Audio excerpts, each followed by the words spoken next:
Once again, thanks for tuning in. Holly Shields here for Kalkinemedia. What is Pari Passu? Before we get into it, please sub to our channel and hit that bell icon to stay ahead of the game. Pari Passu is a Latin word that means equal footing, often used to denote equality in the right of payment. The term is often used in insolvency proceedings, wherein unsecured creditors exert an equal right over the available assets of the insolvent company. This is in proportion to the debts which are still due to the creditor.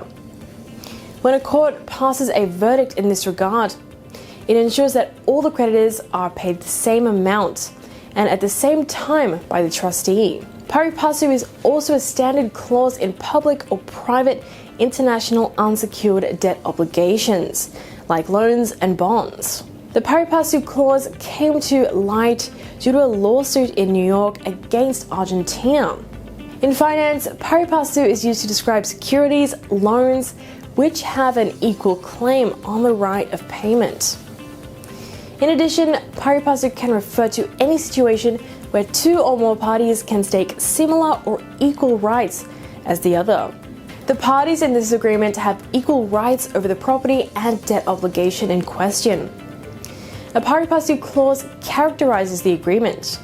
This clause can either be bond covenants or a loan agreement. If such an agreement is entered into and a company issues Pari Passu shares, then this would mean that every shareholder has a similar right on the payment. When this agreement is signed, the issuing company also clarifies that no priority would be given to the shareholders who had purchased the shares in the past. Shares are Pari Passu if the new equity shares issued by the publicly traded company have equal rights with existing shares or those earlier issued. If we say common stock shares are Pari Passu, then that would mean that every stakeholder can have similar rights over the liquid assets, dividends, and voting.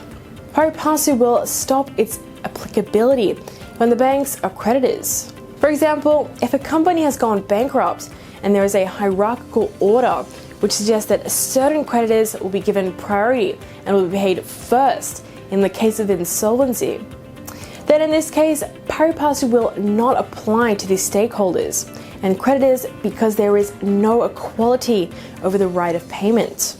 Pari Passu distribution can be assigned in wills and trusts if all the beneficiaries named in the will are entitled to the same amount. In an agreement, the issuer of a security can incorporate clauses prohibiting a borrower from participating in certain activities, like guaranteeing assets for another debt to ensure repayment.